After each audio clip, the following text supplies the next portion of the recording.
السلام عليكم ورحمة الله تعالى وبركاته. مرحبا بالجميع. لأول مرة تشوفوا هذه القناة، قناة حالكم، قناة النصيحة والمحبة، بناء العقول وبناء النفوس. نحبكم في الله، نحب الجميع. سنهضر بلا ورقة، سنهضر من القلب يعني، وكلام القلب يكون صادقا دائما. على العموم غنحاول باش ما نطولش بزاف هذا الفيديو، نهضروا على الإنجاز التاريخي ديال المنتخب الوطني، كيفاش نوظفوا هذا الإنجاز التاريخي ديال المنتخب الوطني، نوظفوه فيما هو اجتماعي ما هو اقتصادي. لأن دائما أقولها دائما، وقلت واحد الفيديو سابقا، كرة القدم بين المال والأعمال. اجتماعيا راه شفنا يعني الحمد لله ارتباط ديال الأعضاء ديال المنتخب الوطني بأمهاتهم، كما ربما الصورة توضح ذلك.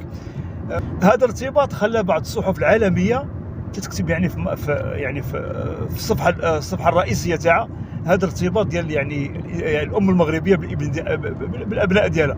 والحمد لله يعني كان شرف كبير، لأن صحف كبيرة يعني صحف عالمية كبيرة في دول يعني عديدة طرقت درت يعني في الصفحات الأولى ديالها، في الصفحات الرئيسية ديال الصورة ديال اللاعب المغربي يعني والارتباط تاعو بالأم ديالو. ولهذا هذا الإنجاز التاريخي ديال المنتخب ما نخلوش يعني يمر مرار الكرام، يعني مجرد يعني حفلة. نحاولوا باش نوظفوا يعني هذا الإنجاز التاريخي ديال المنتخب الوطني فيما هو اجتماعي.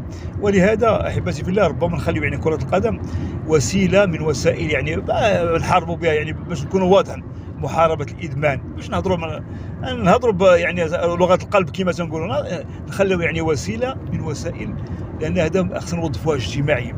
ولهذا أن يعني خص يعني جهات رسمية فيما يتعلق يعني بملاعب القرب، يعني تكون واحد العنايه بملاعب القرب. وكذلك نرجعوا لواحد، ربما حنا يعني عشنا في واحد العصر، واحد الوقت يعني واحد الوقت كان ربما اللي في الجيل تاعي غيعرف هذه القضيه.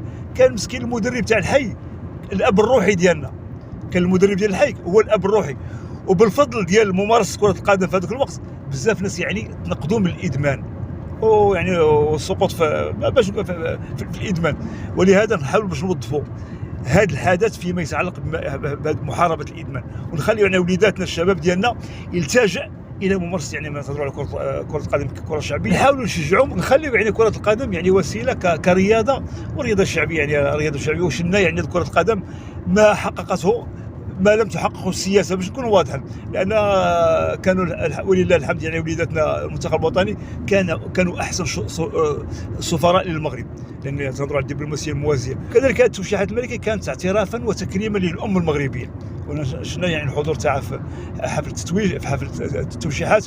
ولله الحمد يعني نحاولوا كما باش ما نطولش بزاف، نحاولوا نخليو يعني هذا الحدث نوظفوه اجتماعيا فيما يتعلق يعني بتوظيف كرة القدم